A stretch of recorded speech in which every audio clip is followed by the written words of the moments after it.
파트 1. 골든타임 10초. 생사를 가르는 결정적 순간. 새벽녘 홀로 계실 때 갑작스런 통증으로 쓰러진다면 그 누구의 도움도 기대하기 어렵습니다.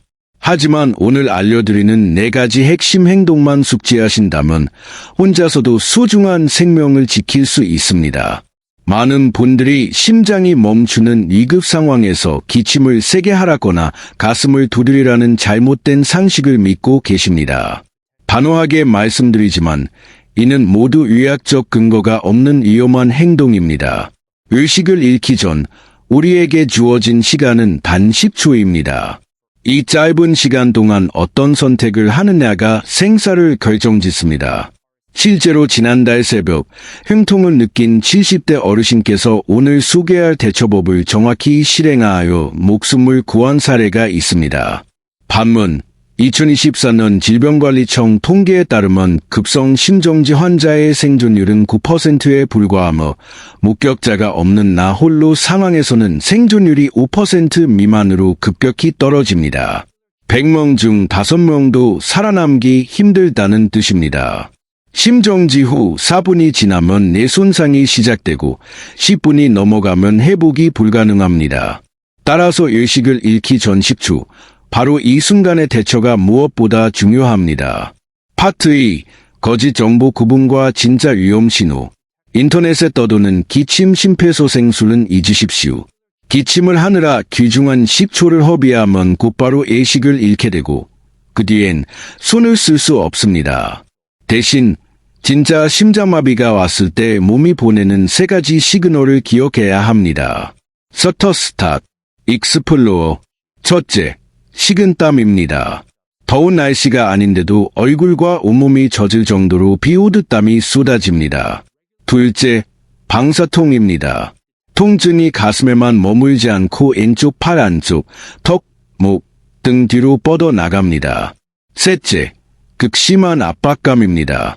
콕콕 찌르는 느낌이 아니라 마치 코끼리가 가슴을 지누르는 듯한 둔탁한 통증이 20분 이상 지속됩니다. 이 중 2가지 이상의 증상이 동시에 나타난다면 혈전이 심장혈관을 막아 심근개사가 시작되었다는 강력한 경고입니다. 이때는 지체 없이 생존을 위한 행동에 돌입해야 합니다. 파트 3.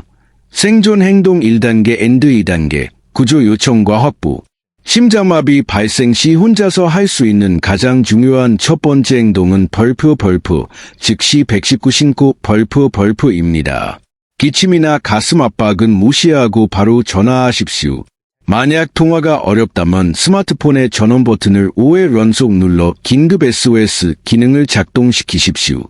미리 설정만 해두면 위치 정보가 자동으로 전송됩니다.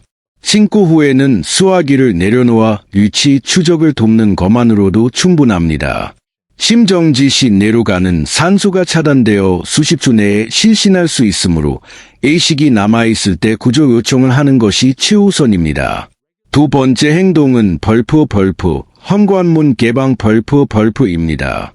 신고 직후 기어서라도 현관문을 활짝 열어두십시오. 구급대원이 도착해도 문이 잠겨있으면 강제 개방에 5에서 10분이 소요됩니다. 이 시간은 뇌 손상을 막을 수 있는 골든타임과 맞먹습니다. 문을 연 뒤에는 침대로 돌아가지 말고 현관 바로 근처에 주저앉아 대기하십시오. 그래야 구급대원이 진입 즉시 환자를 발견하고 응급처치를 시작할 수 있습니다. 이 5분의 차이가 장애 없이 회복하느냐, 평생 후유증을 안고 사느냐를 결정합니다. 파트 4. 생존 행동 3단계, 아스피린 씹어먹기. 구급차를 기다리는 7에서 8분의 시간 동안 가만히 있어서는 안 됩니다.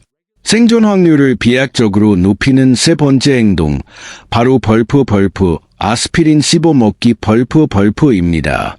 집에 상비해둔 500mg 또는 300mg 이상 아스피린 하나를 꺼내어 물로 삼키지 말고 반드시 꼭꼭 씹어서 섭취해야 하십시오.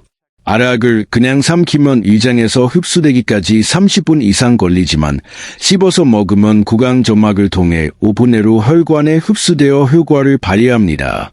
아스피린은 혈소판 응집을 억제하러 혈전이 더 커지는 것을 막고 혈관을 확보해 줍니다. 미국 심장학회 연구에 따르면 초기 아스피린 복용은 사망률을 23%나 낮춥니다. 반, 아스피린 알레르기, 이궤양, 뇌출혈 병력이 있는 분들은 출혈 위험이 있으므로 이 단계는 건너뛰어야 합니다. 파트 5. 생존 행동 4단계, 자세, 및 요약. 마지막 네 번째 행동은 벌프, 가장 편안한 자세 취하기 벌프입니다. 바닥에 완전히 눕지 말고 벽이나 소파에 기대어 상체를 45도 정도 세운 반자의 자세를 취하십시오. 누우면 혈액이 심장으로 몰려 부담을 주고 서 있으면 혈액 공급을 위해 심장이 무리하게 뛰게 됩니다. 반쯤 앉은 자세는 심장의 부담을 줄이고 폐호흡을 원활하게 돕습니다. 이때 넥타이, 벨트 등 신체를 조이는 모든 것을 풀어 혈액순환과 내산소 공급을 원활하게 해야 합니다. 정리하겠습니다. 혼자 있을 때 흉통이 온다면 10초 안에 다음을 실행하십시오.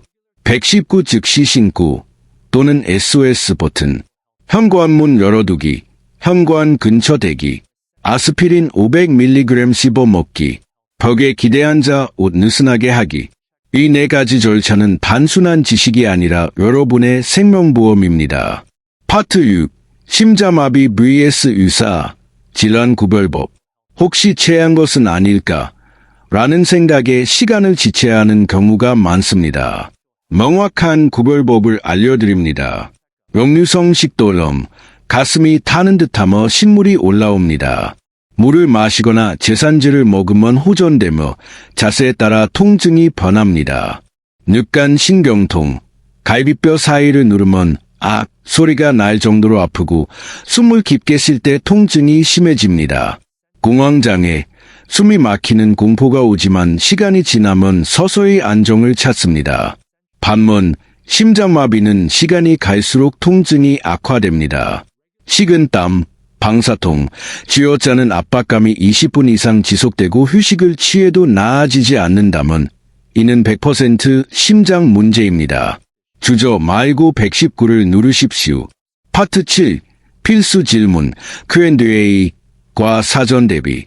실천을 위해 꼭 알아야 할 궁금증을 해결해 드립니다. Q1. 니트로글리세린이 없다면 협심증 처방약인 니트로글리세린이 없어도 괜찮습니다. 아스피린만으로도 급성기 혈전 억제에 큰 도움이 됩니다. 처방받은 환자가 아니라면 아스피린을 준비해 두십시오. Q2. 휴대폰이 멀리 있다면 이것이 평소 습관이 중요한 이유입니다. 화장실을 포함해 집안 어디를 가든 휴대폰을 몸에 지니거나 목걸이형 케이스를 사용하십시오. 유선 전화를 여러 곳에 비치하는 것도 좋은 방법입니다. Q3. 예방 차원에서 매일 아스피린을 먹어도 되나요? 전문의 처방 없는 매일 복용은 위험합니다. 건강한 사람이 매일 복용할 경우 이출혈이나 뇌출혈 위험이 커질 수 있습니다. 오늘 말씀드린 방법은 응급 상황에서의 대처법임을 명심하시고 상비약으로만 구비해 두십시오.